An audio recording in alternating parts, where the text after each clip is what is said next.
Baiklah, inilah saat yang sangat ditunggu-tunggu, orasi kebangsaan oleh Kiai Haji Miftah Maulana Habibur Rahman. Kepada beliau dipersilahkan. Shallu ala Nabi Muhammad.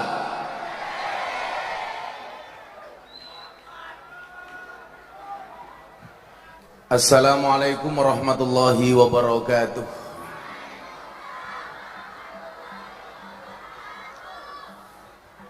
Hamdan wa syukranillah, salatu wassalamu ala rasulillah Sayyidina Maulana Muhammad ibni Abdillah, wala hawla wala quwata illa billah, amma ba'dah. Hadratal mutaramin, para masyayikh, para kiai, para habaib, tokoh agama, tokoh masyarakat, para sepuh bini sepuh yang saya muliakan, para pejabat yang berkenan hadir dalam semua tingkatannya, termasuk TNI Polri, wabil khusus segenap pengurus Yayasan Hasyim As'ari Tarub.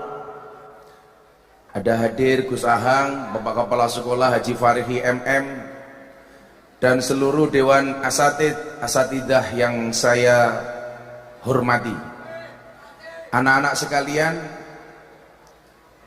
siswa dan siswi dari seluruh sekolah yang berada di bawah Yayasan Hasyim As'ari yang saya banggakan. Beli roti bakule perawan, perawane ayu bokonge lemu. Hai anak siswa dan siswi Hasyim As'ari yang cantik dan tampan, izinkan aku mengucapkan I love you.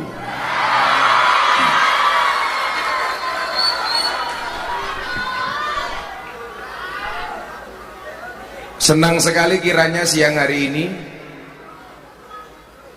di cuaca Pantura yang begitu panas, tapi begitu melihat adik-adik jadi adem. Mudah-mudahan apa yang kita sampaikan siang hari ini mampu menambah kecintaan kita terhadap NU, menambah kecintaan kita terhadap Islam, dan mampu menambah kecintaan kita terhadap Negara Kesatuan Republik Indonesia.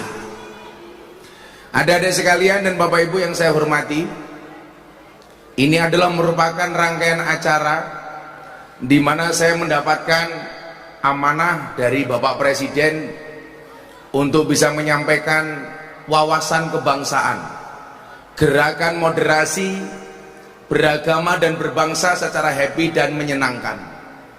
Sehingga diharapkan kemudian apa? Anak-anak santri, siswa dan siswi mempunyai nalar yang moderat. Moderat di dalam beragama dan berbangsa.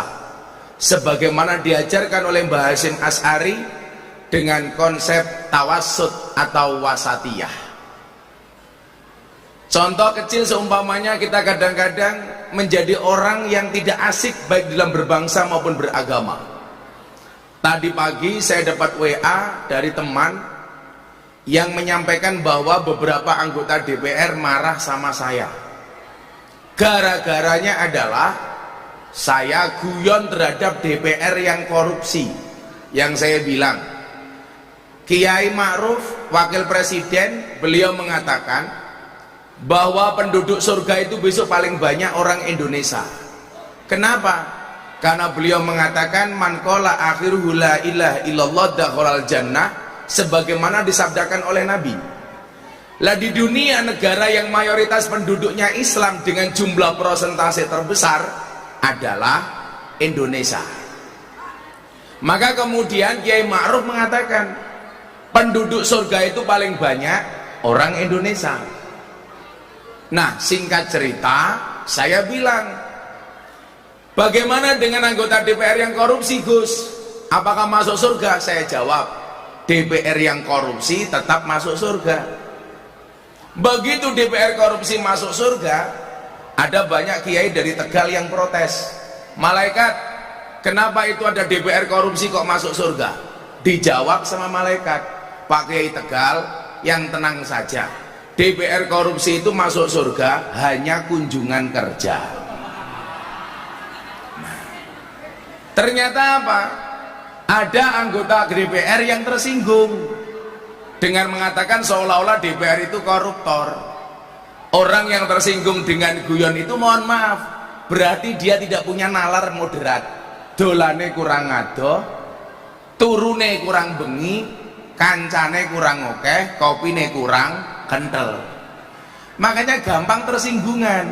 Lah, saya melihat hari ini, mohon maaf, orang Indonesia itu gampang tersinggung, dikit-dikit marah, dikit-dikit marah, dikit-dikit tersinggung. Maka adik-adik siswa-siswi Hasyim Asy'ari, Anda saya kasih tahu, kalau pengen jadi orang besar, syaratnya adalah jangan baperan. Betul? Jadi murid jangan baperan. Murid baper saja nggak bagus, apalagi guru.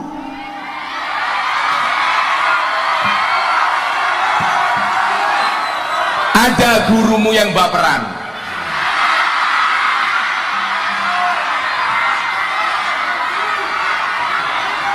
Masa muridnya posting status WA, gurunya merasa tersindir?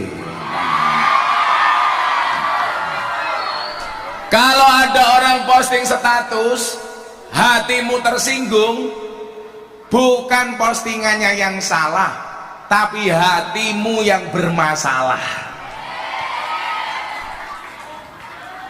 Bapak Ibu, kalau ngomong soal baperan, kalau apa-apa saya harus baper, mungkin saya orang yang paling cepat mati. Kenapa? Karena saya orang yang paling sering banyak dibully. Tapi faktanya nggak pernah saya pikirkan apapun soal pembulian dan komentar terhadap saya.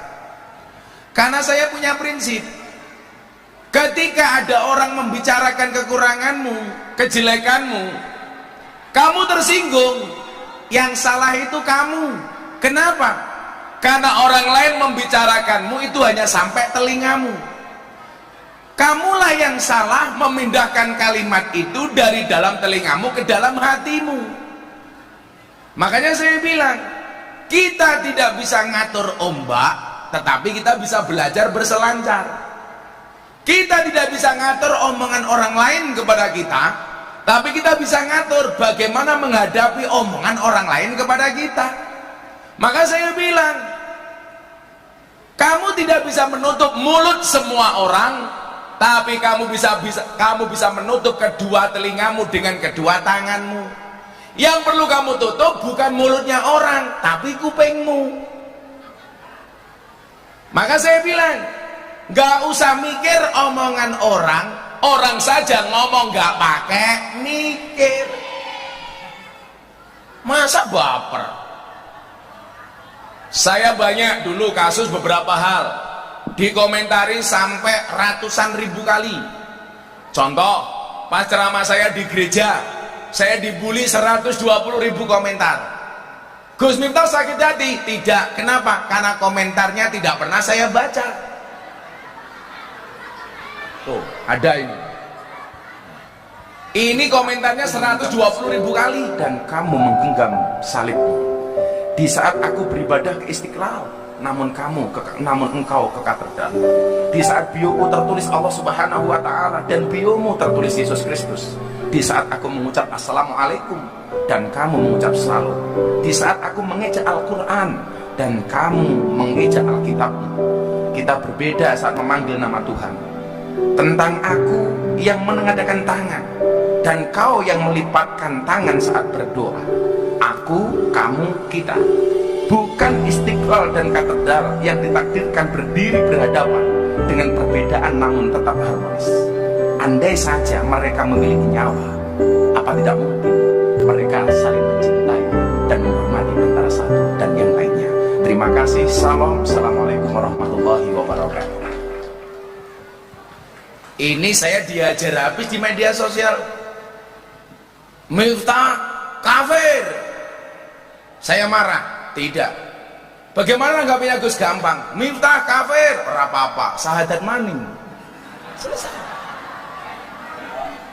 Kenapa harus marah-marah, Pak? Gara-gara itu saya malah dapat undangan dari wali kota Los Angeles, Amerika Serikat untuk berbicara toleransi. Wali kota Los Angeles ngundang saya. Kalau Yayasan Hasyim Asy'ari beda. Kalau saya nggak datang nggak mungkin ngundang, nggak ada anggaran. Tapi Anda tahu, dengan segala bulian itu justru menjadikan kita besar, menjadikan kita kuat. Coba ditampilkan tokoh paling populer di TikTok bulan Maret tahun 2022. Hashtag by number. Coba Anda lihat, ini bulan Maret. Dari 10 nama ini hampir semuanya politisi, ketua partai politik, gubernur, menteri. Coba Anda lihat, nomor 10 Muhaimin Iskandar, hashtagnya 3,4 juta, ketua umum PKB. Nomor 9 ada nama Erlangga Hartarto, 31 juta, ketua umum Golkar. Nomor 8 Prabowo Subianto, hashtagnya berapa? 105 juta, ketua umum Gerindra. Nomor 7 hashtag Sandiaga Uno, 123 juta, menteri.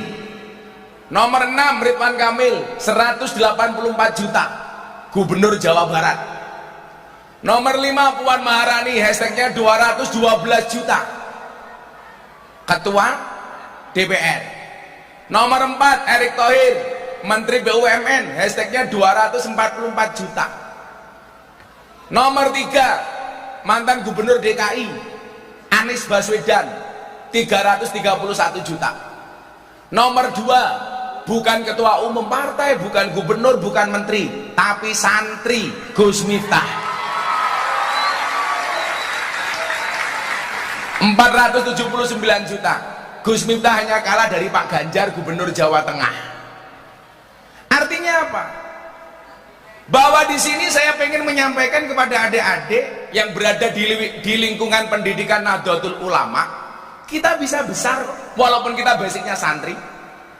Coba kita lihat survei Poltreking bulan Mei 2022. Siapakah jajaran ustadz yang dianggap paling berpengaruh di Indonesia? Dari bawah ada Ustadzah Oki Setiana Dewi 1,3%, Ustadzah Asad Latif 1,4%, Ustadz Maulana 1,7%, Ustadz Solmed 1,8%, Ustadz Adi Hidayat 1,9%, Hanan Ataki 2,6%, Habib Ja'far 4,0%, Mama Dedeh 4,3%, Agim 5,4%, Gus Bahak 5,6%, Gus Mis 7,2%. Dua teratas Ustadz Abdul Somad sama Gus Miftah. Artinya apa? Santri juga bisa. Sekarang kita lihat siapakah follower Instagram di medsos paling banyak. Men santri tenanan. Nah,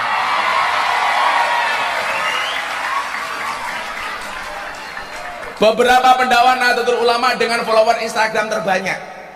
Ada Gus Yusuf 179.000, Lora Ismail 266.000, Gus Muafik 300.000, Beb Idin Zahir Mania, nah itu 321, Neng Sela Hasina Lirboyo 377.000, Abah Lutfi 432.000, Wakil Presiden Kiai Ma'ruf 442.000, Gus Mus 572.000, Habib Syekh 1,9 juta, Gus Miftah 2,1 juta. Fakta-fakta ini pengen saya sampaikan kepada Anda anak siswa-siswi Hasyim Asy'ari, bahwa kita santri juga bisa. Apalagi saya lihat di sini banyak yang pakai peci NU. Yang pakai peci NU saya doakan masuk surga. Pecinya. Nah, artinya apa? Sumber daya manusia NU yang luar biasa ini, ketika kemudian ke depan ada tantangan bonus demografi, seharusnya bonus demografi itu bisa dimaksimalkan oleh teman-teman NU, Pak. Anda tahu hari ini berapa jumlah warga NU yang ada di Indonesia? Survei LSI menyebutkan bahwa di tahun 2021 warga NU itu jumlahnya 49,8% dari total komunitas Islam yang ada di Indonesia. Penduduk Indonesia hari ini jumlahnya 275 juta. 85%-nya Islam. Itu berarti sekitar 260 juta. 49%-nya NU. Berarti orang NU sekitar 125 juta. Itu artinya apa? Dari segi apapun seharusnya NU itu unggul. Sekolah NU harusnya menjadi sekolah yang paling besar. Ekonomi NU seharusnya menjadi ekonomi yang paling bagus. NU seharusnya menjadi imam, bukan menjadi makmum. Maka kalau adik-adik baca wal ismu minhu mu'rabun wa mabniun, isim itu ada dua, mu'rab dan mabni. Santri itu harusnya mu'rab bukan mabni. Santri itu harusnya dinamis bukan statis. Bahwa orang NU sebagai santri, dia harus menjadi imam bukan makmum, harus menjadi influencer bukan follower, harus menjadi pemain bukan penonton, menjadi problem solver bukan troublemaker. Pertanyaannya adalah, Anda sekarang berada di posisi mana? Mau tidak jadi pemain atau hanya sekedar menjadi penonton? Seharusnya apa? Orang-orang NU banyak yang menjadi imam, tidak hanya menjadi makmum. Coba sekarang begini Pak, sudah menjadi rahasia umum, sehebat apapun orang, sealim apapun orang, kalau tidak viral, dia tidak akan pernah didengarkan sama orang. Coba Anda lihat, kadang-kadang di TikTok itu kan yang viral aneh-aneh. Toh, ganjel toh, viral.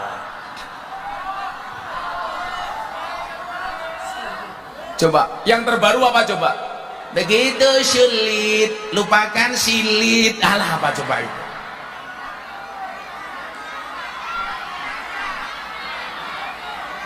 Apa Dok? Apa? Hah? Kamu nanya? Kamu nanya gitu?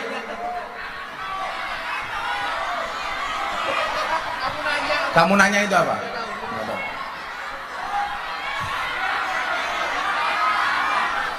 Artinya maksud saya adalah bahwa di era Society 5.0 ini, Anda pengen jadi orang besar itu gampang ketika mempunyai konten yang bagus.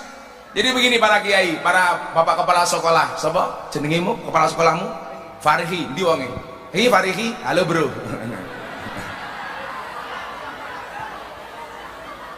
Kumisnya gede temen ya.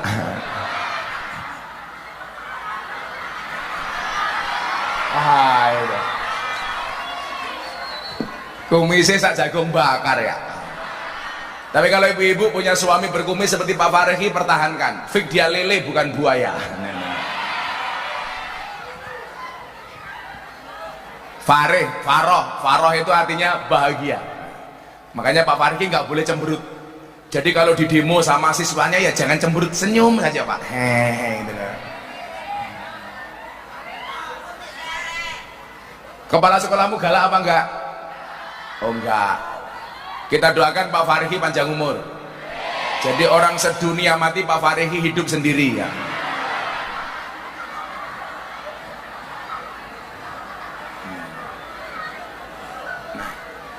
Nah, maka hari ini pengen saya sampaikan apa? Nalar moderat dari seorang santri supaya bisa menjadi orang besar. Saya berharap dari Yayasan Hasyim Asy'ari ini ke depan akan muncul pemimpin-pemimpin nasional. Amin. Akan banyak lahir orang-orang viral karena prestasi bukan sensasi. Amin. Kalau cuma sensasi gampang lih. Coba di TikTok itu ada mbak-mbak pakai jilbab, kotangnya dibuka, susunya disoting kayak gini. Hai guys, susuku gede guys. Itu viral. Pak Farigi punya akun TikTok? Kebayang nggak kalau Pak Kepala Sekolah Farigi punya akun TikTok, tiap hari goyang pargoy umpamanya.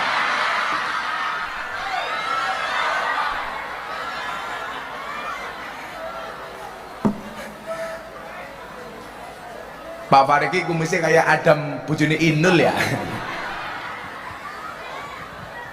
Nah, santri itu harus punya 7 nalar demokrat. Demokrat apa? Moderat kok angel.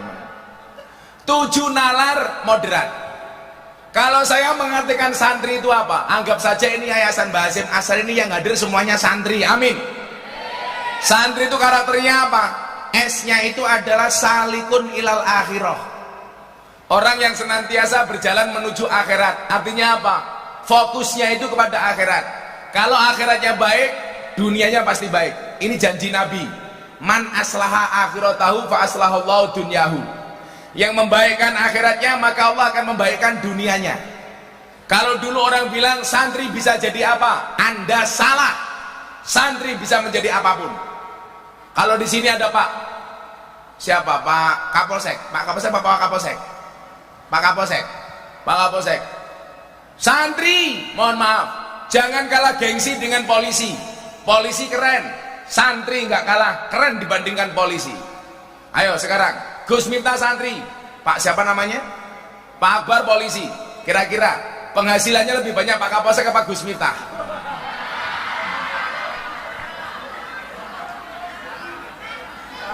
Wes kalah itu. Pasti lebih banyak Gus Miftah. Buktinya apa? Gus Miftah bisa datang ke Hasyim Asy'ari nggak pakai acara. Pak Kapolsek datang nggak pakai iuran. Ayo boy. Nggak, maksud saya apa? Dulu kan anak-anak itu Bu, kalau ditanya, kamu pengennya jadi apa? Polisi. Pengennya jadi apa? TNI. Jarang yang mau. Kamu pengen jadi apa? Lebih nggak ada. Di sini yang ngurus orang mati apa ya? Lebih.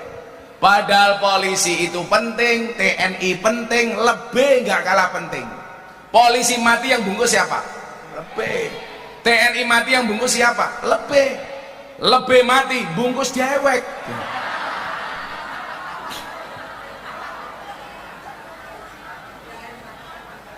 Santri bisa jadi polisi, bisa jadi TNI. Apalagi sekarang TNI Polri punya bijakan, anak yang hafal Quran mendapatkan prioritas, betul dan? Betul. Loh, saya sekolah di Hasyim Asy'ari Gus, bisa hafal Quran? Bisa. Santri bisa jadi tentara, walaupun kemarin santri saya ditolak mau jadi tentara, gara-gara giginya jelek. Makanya panitianya saya telepon, Pak Panitia, kenapa santri saya ditolak jadi tentara? Giginya jelek Gus. Saya bilang, Anda salah kalau nolak santri saya jadi tentara gara-gara giginya jelek.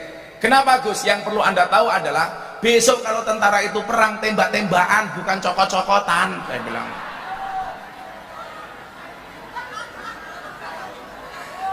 Kan sing perang senjatanya ora cangkeme.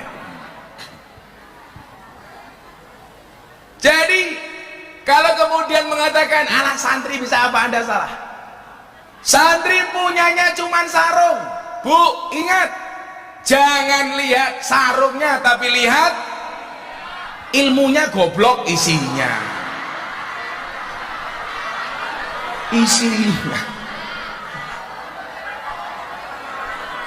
Ilmunya, bukan isi sarungnya.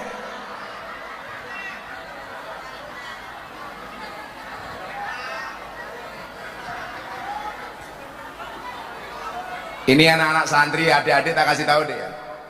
Kenapa saya itu selalu menampilkan framing, branding kiai itu keren. Para habib, para kiai nyuwun sewu. Karena selama ini di lingkungan para selebritis, Pak, itu seolah-olah ustadz, kiai itu dianggap desa pinggiran, apalagi kiainya orang NU, ustadznya orang NU. Maka kemudian apa? Saya framing bahwa kiai NU juga bisa keren, bahwa kiai NU juga asik. Maka kalau dulu hampir sebagian banyak artis itu ngajinya sama Ustadz Wahabi, sekarang kita masuk. Makanya pengajian komunitas dan circle saya artis gak kalah banyak dari orang-orang Wahabi. Saya di Jakarta punya pengajian teman-teman selebritis. Nama-nama seperti Mas Anang dan Asanti itu ikut ngaji saya sejak tahun 2012. Aura Kasih dari tahun 2013. Dulu kayak artis-artis idolanya Pak Farihi, Ayu Azhari. Wah, itu sudah ikut saya sejak tahun 2014. Coba sekarang circle-circle artis yang ikut ngaji kita: Atta Aurel, Raffi Ahmad, Nagita Slavina. Sambo matamu sambo, cangkemek sambo. Siapa?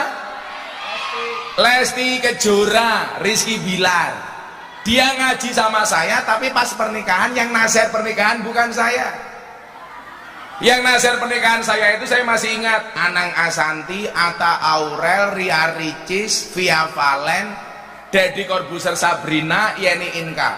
Kalau Lesti sama Rizky Bilar ngaji sama saya, tapi yang nasihat penasihat bukan saya. Apa hikmah terbesar dari kasusnya Lesti? Tolong adik-adik cewek, besok kalau jadi istri jangan terlalu kurus, gampang dibanting.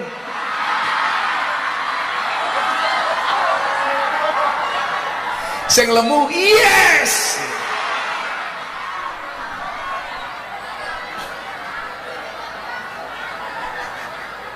Sing lemu seneng temen ya. Santai aja kamu yang merasa gemuk. Sekarang cewek gemuk lebih diminati daripada cewek seksi. Kenapa? Karena cewek seksi hanya fokus kepada penampilan, tidak pernah fokus kepada perasaan. Makanya kalau Pak Fariki istrinya gemuk, santai aja Pak. Mau keloni setengah jam, sikilmu kram Pak.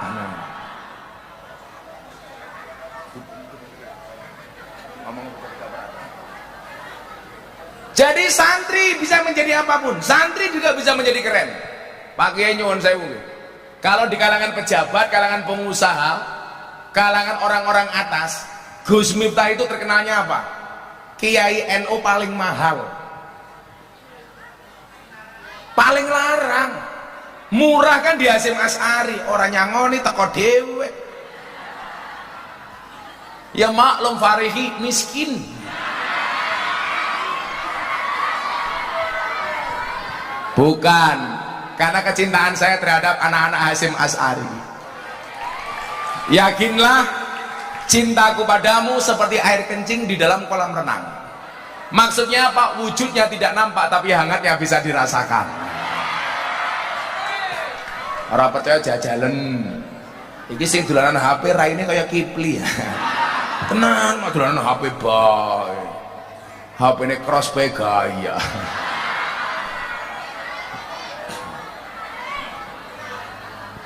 Nyuwun sewu Kiai, kenapa saya branding Kiai NU mahal? Supaya mereka juga tahu. Jadi awalnya saya cerita sama Mas Haryo ini, saya diundang sama pengusaha kaya di Jakarta pengajian sama artis dangdut Pak. Artis dangdut nyanyi 5 lagu, Gus Miftah suruh ngaji 1 jam. Selesai acara Kiai, nyuwun sewu, artis dangdut dibayar 150 juta, Gus Miftah yang ngaji dibayar 75 juta. Uang saya kembalikan, Pak pengusaha, uangnya saya kembalikan, saya nggak usah dikasih uang. Kenapa Gus? Kok nggak diterima? Anda tidak fair. Tidak fairnya di mana? Artis dangdut nyanyi 5 lagu, Anda bayar 150 juta.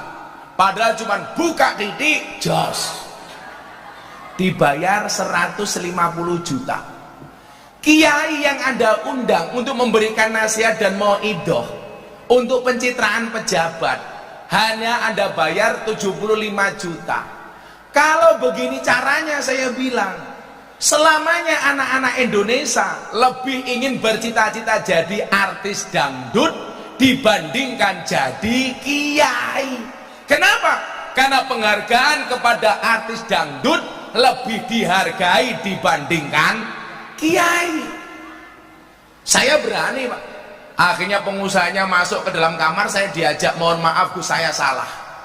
Seharusnya kami lebih menghargai kiai dibandingkan artis dangdut. Akhirnya saya nggak jadi dikasih 75 juta, tapi Gus minta dikasih 200 juta. Harus berani. Faktanya mohon maaf, Saya kalau sama pengusaha sama pejabat dibayar mahal yuk, 100 juta, 200 juta, 150 juta. Tapi saya juga tahu diri. Ketika saya harus masuk ke pelosok-pelosok daerah, bukan mereka yang mengeluarkan uang Pak, tapi saya. Saya masuk ke pedalaman, bukan mereka yang membayar saya yang membayar mereka. Saya datang ke Hasyim Asy'ari, bukan Hasyim Asy'ari yang ngamplopi saya. Saya yang membuatkan acara untuk Farihi. Ayo, woi, ayo. Sehingga anak-anak Hasyim Asy'ari besok punya role model, punya cita-cita. Gue pengen jadi apa, Lik? Ustadz keren. Kayak siapa? Gus Miftah. Loh, iki besok calon kiai. Halah malah minggat. Wetengmu aja gede-gede. Bocah cilik wetengnya gede. Ora apa-apa lho kono bae. Yang kamu harus tahu adalah cowok itu kalau perutnya besar kayak kamu biasanya manuknya cilik kayak gini.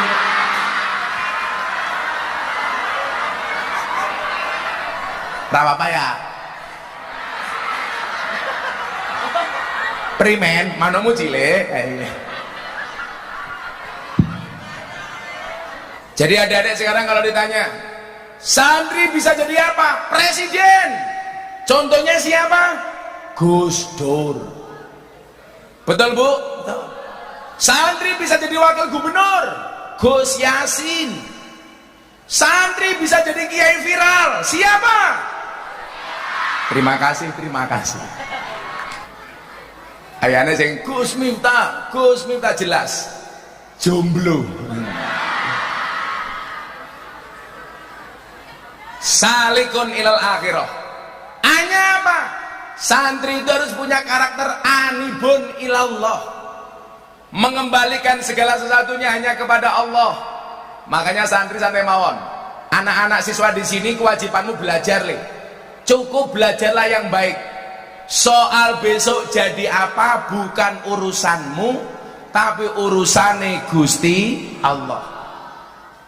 Kemudian N-nya apa? Naibun anil masyayikh. Santri hari ini kiai masa depan. Amin. Hasyim Asy'ari besok akan melahirkan kiai-kiai besar. Amin. Besok akan muncul orang-orang seperti Gus Baha. Amin. Akan muncul seperti Gus Koyum. Amin. Akan muncul seperti Pak Kiai Said Agil Sirot. Amin. Apalagi sekarang santri sudah dihargai dengan keberadaan Hari Santri Nasional tanggal 22 Oktober. Hidup santri, bro. Saya kemarin dapat cerita tentang santri, Hari Santri dari Pak Kiai Said. Kebetulan 2 minggu yang lalu beliau datang ke pondok saya. Saya dengan Pak Kiai Said ini sama-sama prof. Kiai Said profesor, Gus Miftah provokator. Beliau cerita, santri keren. Naibun anil masyayikh. Kemudian T-nya apa? Tarikul ma'asi. Santri itu harus mampu meninggalkan kemaksiatan. Jadi kalau ibu-ibu pengen anaknya akhlaknya terjaga, titipkan ke pesantren. Insya Allah tarikul ma'asi, akan bisa gampang meninggalkan kemaksiatan. Adik-adik Hasyim Asy'ari, kalau kamu punya masalah mohon maaf. Kok saya belajarnya susah, menghafalnya sulit, ada apa dengan saya? Coba Anda baca Imam Syafi'i ketika mengadu kepada Kiai Waqi. Syakautu ila waqi'in su'a khifdi fa arsadani ila tarkil ma'asi fa akhbarani bi annal ilma nurun wa nurullah la yuhda lil asi. Saya mengadu kepada Kiai Waqi, Pak Kiai, kenapa kok saya susah menghafal? Jawaban Kiai Waqi apa? Fa arsadani ila tarkil ma'asi. Beliau memberikan petunjuk kepadaku supaya meninggalkan kemaksiatan. Fa akhbarani bi annal ilma nurun. Beliau memberikan kabar kepadaku bahwa ilmu itu bercahaya. Wa nurullah la yuhda lil asi. Dan cahaya Allah tidak diberikan kepada orang-orang yang bermaksiat. Maka kalau saya secara pribadi, Pak Kiai, Pak Farihi, Gus Ahang dan semuanya, bagaimana saya meminimalisir maksiat? Sampai hari ini alhamdulillah Gus Miftah masih istiqomah puasa Daud. Sehari puasa, sehari tidak. Termasuk pas hari ini saya dalam keadaan berpuasa Daud. Makanya ini tidak saya sentuh karena saya pas puasa.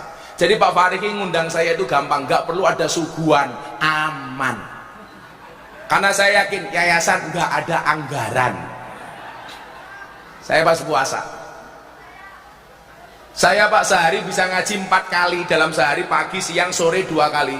Itu masih kuat dalam keadaan berpuasa.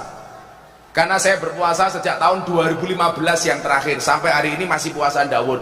Sehari puasa, sehari tidak. Termasuk bulan Ramadan saya juga Daud. Ora ya. Makanya ibu-ibu kalau punya pengen anak istimewa gampang. Minimal di hari kelahiran anakmu kamu berpuasa untuk anakmu. Anakmu akan tumbuh berkembang secara psikologis bagus. Ibu saya itu bunyain desa, bapak saya itu kiai desa, Kiai Muhammad Muradi, tinggalnya di Lampung. Tapi bapak dan ibu saya ahli tirakat. Mungkin hari ini apa yang saya dapatkan itu karena tirakatnya orang tua saya. Makanya kalau bapak ibu wali murid Hasyim Asy'ari, anakmu sekolah, anakmu mondok, pengen anakmu berhasil gampang, tolong tambahi tirakatnya. Tidur malam anaknya, kamu masuk ke kamarnya, pegang kepalanya bu, Fatihai sholawati untuk anakku, Allahumma sholli ala Sayyidina Muhammad, Al-Fatihah. Bapak juga begitu, punya istri cangkeme cerewet, gampang, turu cekel cangkeme, Allahumma sholli ala Sayyidina Muhammad wa ala ahli Sayyidina Muhammad. Muga-muga bojone inyong cangkeme ra cerewet, Al-Fatihah. Kalau di Fatihai masih cerewet Pak, tambahi Yasin dan tahlilnya.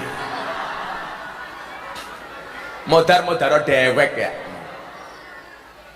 Jadi mohon maaf Pak, tarikul ma'asi. Lah, salah satu cara saya menjaga kemaksiatan Pak, itu dengan cara berpuasa. Makanya kalau saya pas ngaji bersama PSK, bersama apalah nih kenarannya ya, Telembuk ya, Telembuk ya, Telembuknya bakul apa? Bakul empal brewok, empal brewok. Nah itu mohon maaf, kalau saya harus ngaji kayak gini umpamanya, ini saya di klub malam, kalau ngajinya agak sore, saya biasanya mohon maaf dalam keadaan berpuasa. Coba pas bagian mbak-mbak seksi ada nggak? Lah kayak gitu, matane Banser langsung noleh ya, set itu Banser ngacengan ya aja ya. I love you full Banser. Insya Allah Gus minta besok masuk surga dikawal oleh Banser, amin. Karena Banser tugasnya survei lokasi. Jadi sebelum Kiai masuk surga, besok surganya disurvei sama Banser. Surganya siap, Kiai ini melebu, Bansernya metu maning kayak gitu. Ki Banser kuru temen ya, kowe ora tau mbadok ya. Aja kuru-kuru kan. Tarikul ma'asi. Kemudian R-nya apa? Rohibun fil khairat. Santri itu harus senang dengan kebaikan-kebaikan. Maka mohon maaf, siswa-siswi Hasyim Asy'ari, ayo tumindak yang bagus, lakukan amal-amal yang baik. Ingat quote Gus Miftah, pantaskanlah amalmu di hadapan Allah, maka Allah akan memantaskan hidupmu. Kalau kamu pengen besok masa depanmu dipantaskan oleh Allah, mulai kamu berada di yayasan ini, tolong pantaskan amalmu. Bagaimana cara memantaskannya? Belajar yang sungguh-sungguh, hormat kepada guru. Wih, Taiwangi Farihi, Taiwangi. Hormat kepada guru. Karena wa irsadul ustadi mutlak. Saya itu orang yang punya ilmu pas-pasan, tapi ilmu saya kemudian banyak berkah dari guru, sehingga walaupun cuma pas-pasan, ilmunya berkah dan manfaat. Kalau Mbah Demyati Rois almarhum mengatakan apa? Qalilum minal yakin khairum min kasirin minal ilmi wal amal. Miftah itu tidak terlalu alim, ilmunya nggak banyak, tapi hasilnya maksimal. Sekarang banyak orang ilmunya banyak, tapi hasilnya tidak maksimal. Bagaimana tidak maksimal? Anda tahu, sampai hari ini berapa orang yang masuk Islam melalui Gus Miftah? 230 orang masuk Islam melalui Gus Miftah. Bukan karena dipaksa, bukan karena mereka tahu Islam, tetapi mereka masuk Islam karena seneng dengan cara beragamanya Gus Miftah yang selalu tersenyum, happy, enjoy, asik, bisa masuk kepada siapapun, termasuk lokalisasi dan klub malam. Sehingga apa Pak? Banyak orang-orang barat yang ateis, tidak percaya dengan Tuhan, akhirnya masuk Islam. Kayak tadi habis ceramah di gereja, satu keluarga dari Belanda. Before I am Christian and now ateis. Dulu saya orang Kristen, sekarang saya ateis. Saya tanya, kenapa Anda menjadi orang ateis? Because God is nothing. Tuhan itu tidak pernah ada. Religion is fiction. Agama itu fiksi. We are believe in science, not in God. Kami lebih percaya kepada ilmu pengetahuan. Saya tidak percaya dengan agama dan Tuhan. Terus kemudian mereka bilang, bro, excuse me, apa mister? I will to be a Muslim. Saya tanya, do you know about Muslim? No, I don't know about Islam. Saya tanya lagi, if you don't know about Islam, why you will to be a Muslim? Masih otak murah paham ini. Ndomblong baik. Bahasa Inggris kayak gampang. Buku bahasa Inggrisnya apa? Book. Buku tiba, ketebuk. Jam tangan bahasa Inggrisnya apa nak? Clock. Jam tangan rusak. Oh clock. Gampang. Kucing bahasa Inggrisnya cat. Kucing kakinya 4, cat bien. Dari dulu kakinya 4, cat bien. Saya punya cerita Pak Parihi. Saya baru mengislamkan orang Australia waktu itu, tahun 2019. Namanya Antonio Scodori. Selesai masuk Islam, dikasih hidangan ala Indonesia, nggak pernah doyan mulutnya. Akhirnya istri saya jengkel, dimasaknya sayur bung. Tahu bung nggak? Tahu sayur bung? Begitu makan sayur bung, cangkemnya malah doyan. Akhirnya bulenya tanya sama saya, what is this? Ini apa? Saya bingung, bung itu bahasa Inggrisnya apa? Akhirnya saya jawab, this is a bung. Ini adalah bung. Bulenya tanya, what is the meaning of bung? Bung itu apa? Saya jawab, bung is the young bamboo. Bung adalah bambu muda. Akhirnya bulenya ngomong begini, amazing. Kenapa mister? Bambu muda saja enaknya kayak gini, apalagi yang tua. Orang mau berakoti Pak. Sama dengan bule ini. Kalau Anda pengen masuk Islam, saya tanya dia Pak, apakah Anda tahu Islam itu apa? No, I don't know about Islam. Saya sama sekali nggak tahu Islam itu apa. Terus saya bilang, if you don't know about Islam, kalau Anda tidak tahu Islam itu apa, why you will to be a Muslim? Kenapa Anda pengen jadi orang Islam? Jawaban dia apa? I will to be a Muslim. Why? Because your Islam is enjoy, relax and happy. Saya pengen masuk Islam kenapa? Karena saya melihat Islamnya Gus Miftah enjoy, asik dan menyenangkan. Orang ateis dari Jerman, dari Belanda Pak, dari Amerika masuk Islam Pak, dengan penampakan Islam yang asik. Makanya Anda alumni Hasyim Asy'ari besok harus menampilkan Islam yang asik, Islam yang ramah, Islam yang menyenangkan. Saya ngasik le, asik-asik saja. Walaupun wajah kamu nggak asik. Kemudian ini adalah ikla'i kalimatillah, bahwa kemudian santri itu harus senantiasa meninggikan kalimat Allah. Nah, apa 7 nalar moderat yang harus dimiliki oleh santri supaya jadi orang besar? Ini saya terjemahkan saja. Yang pertama, al-aqlul wasati. Yang pertama, nalar moderat adalah nalar yang memberi ruang bagi yang lain untuk berbeda pendapat. Santri, siswa, siswi harus siap ketika kita berbeda pendapat dengan siapapun. Jangan pernah minder, jangan pernah insecure, underestimate, jangan minder. Santri harus confident walaupun kita berbeda pendapat. 1, terbiasa dengan perbedaan yang ada. Indonesia merah putih terbiasa dengan perbedaan. Maka Gus Miftah biasa Pak diundang ke gereja untuk memberikan wawasan kebangsaan. Saya kemarin dari Nusa Tenggara Timur ketemu orang-orang di Timur Tengah Selatan yang hadir acara 7.000 orang, yang Nasrani hampir 35%. Saya kemarin ngaji di Bojonegoro yang di panggung pastor, romo, biksu jadi satu. Mereka saya tanya, kenapa anda biksu ikut pengajian Gus Miftah? Asik, karena berbicara soal kebangsaan. Saya kemarin Sumpah Pemuda di 28 Oktober di Surabaya, semua suku yang ada di Surabaya saya kumpulkan, 34 suku. Pastor, romo, pendeta, biksu semuanya jadi satu, kajian kebangsaan. Artinya apa? Santri harus bisa masuk ke ruang lingkup dimanapun walaupun kita berbeda pendapat.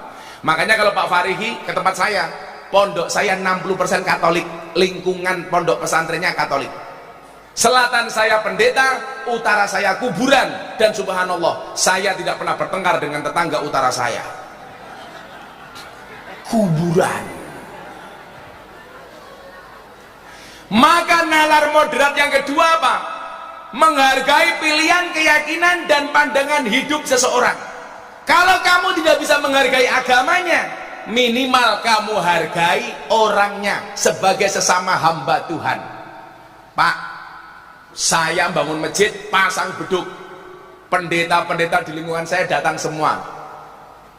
Malah pendetanya bilang gini sama saya, Gus, mbok sekali-kali masjidnya Gus Miftah itu dipasang piano, jangan hanya beduk. Pasang piano kayak gereja. Saya jawab, pendeta ini lucu, masjid kok dipasang piano, sandal saja hilang. Makanya saya pasang beduk, aroma untalan beduknya gitu. Kemudian nalar moderat berikutnya, selalu terbuka untuk kritik yang konstruktif. Jadi Pak Farihi orang yayasan, kalau dikritik jangan marah. Kalau saya di pondok, saya bilang sama anak-anak, silakan kalau saya punya salah kamu kritik. Saya sama jamaah juga demikian. Saya biasa bully jamaah, jamaah juga boleh membuli saya. Saya biasa ngomongin orang di panggung, saya juga siap untuk diomongkan. Santai saja Pak. Dulu ketika orang tanya begini, Gus banyak dikritik, istri saya nangis. Saya bilang, adik-adik tolong dijawab. Kalau kamu posting sesuatu di Instagram atau di TikTok, kira-kira lebih banyak like-nya apa komentarnya? Lebih banyak like-nya apa komentarnya? Like bro. Pasti lebih banyak jempolnya daripada komentarnya. Pertanyaan saya, kenapa kalau kamu posting sesuatu lebih banyak like-nya dibandingkan komentarnya? Jawabannya adalah, seberapa banyak pun orang yang membencimu dengan komentar-komentarnya, yakinlah di luar sana lebih banyak yang mencintaimu dari dalam hatinya. Kalau jomblo beda, kenapa lebih banyak like daripada komen? Karena banyak orang cinta tetapi tidak berani mengatakannya. Iya, dimpet raine jerawat tok. Terakhir, setelah ini kita mau tanya jawab. Nanti yang berani bertanya ke depan saya kasih uang 300.000 per pertanyaan, per orang. Kamu siapin sama kaos. Ada kaos gak hari ini? Oh ada. Belum cok. Cok.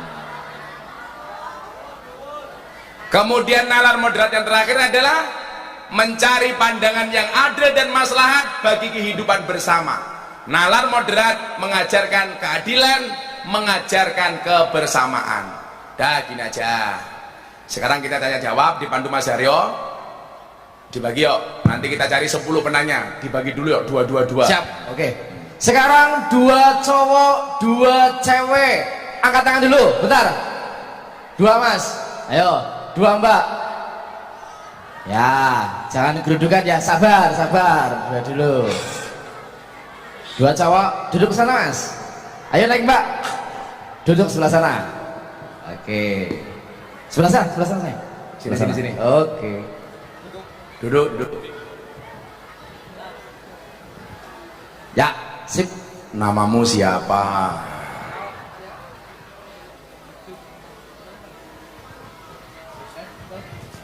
Mic-nya mati atau orangnya saja kita mateni. Namamu siapa? Assalamualaikum warahmatullahi wabarakatuh. Perkenalkan, nama saya Muhammad Habibullah Al-Mutakin dari kelas 12. Panggilannya siapa? Bib. beb? Beb. Oh, matamu beb. Sih. Bener beb gitu panggilannya? Beb. Banyak yang panggilnya Beb. Beb gitu. Beb. Beb itu bukan Habib tapi tabib. Tabib. Dukun. Iya. Kamu kelas berapa? 12. 12. Cita-citanya pengen jadi apa? Saolie. Saolie. Apa ya Saur ya? Sedapatnya. Ini manusia nggak punya prinsip. Tolong cewek-cewek jangan mau dinikahi sama dia. Masa cita-citanya apa? Saolie. Ya yang konkret pengen jadi apa gitu kan? Pengusaha sukses. Wow, pengusaha bidang apa usahanya? Saya Pengusaha. doakan kamu besok jadi pengusaha bidang minyak jelantah ya. Amin. Pertanyaannya apa, Bib? Pertanyaan saya, apa saja faktor-faktor yang dapat memicu terjadinya radikalisme? Faktor-faktor yang dapat memicu terjadinya radikalisme. Satu saja yang paling gampang, kebencian yang berlebih kepada pemimpin adalah merupakan pintu masuk radikalisme. Sekarang kita punya presiden Pak Jokowi, punya wakil presiden Kiai Pak Kiai Ma'ruf. Kadang-kadang apa? Kebencian kita kepada presiden luar biasa. Kayak kemarin BBM naik di Gorontalo, orang demo dengan mengatakan apa? Presiden Jokowi dasar menyebut Pak Jokowi dengan alat kelamin. Itu kurang ajar. Kalau orang itu sudah benci pemimpinnya, maka otomatis dia membenci produk hukumnya, membenci kebijakannya, membenci keputusannya. Lucunya apa? Bencinya minta ampun kepada pemerintah, tapi kalau bagi dum-dum BLT antri ngarep dewek. Kan bajingan gitu loh. Makanya kamu nggak boleh benci kepada pemimpin. Kamu boleh memberikan kritikan kepada Pak Farihi sebagai kepala sekolah, tapi dengan cara yang baik. Tidak boleh memaki, tidak boleh mencaci. Kenapa? Karena yang dikritik kebijakannya, bukan personalnya, bukan orangnya. Nggak boleh. Apakah presiden itu bisa dikritik? Gus Miftah biasa ngeritik presiden. Dulu ketika Pak Jokowi memutuskan legalitas miras, saya orang yang protes. Pak Jokowi tanda tangan legalitas miras. Saya bilang, Pak Presiden, saya Miftah menolak kebijakan legalitas miras. Kenapa? Karena keharaman khamr dalam Al-Quran qat'i, mutlak. Maka saya tidak setuju kalau miras dilegalkan. Satu-satunya minuman keras yang boleh dikonsumsi adalah es batu. Es batu. Gue mendem, aja mendem. Rupamu kayak botol. Jadi Bib ya, jangan benci kepada pemimpin, hormati pemimpin. Kalau salah dikritik dengan cara yang baik. Oke.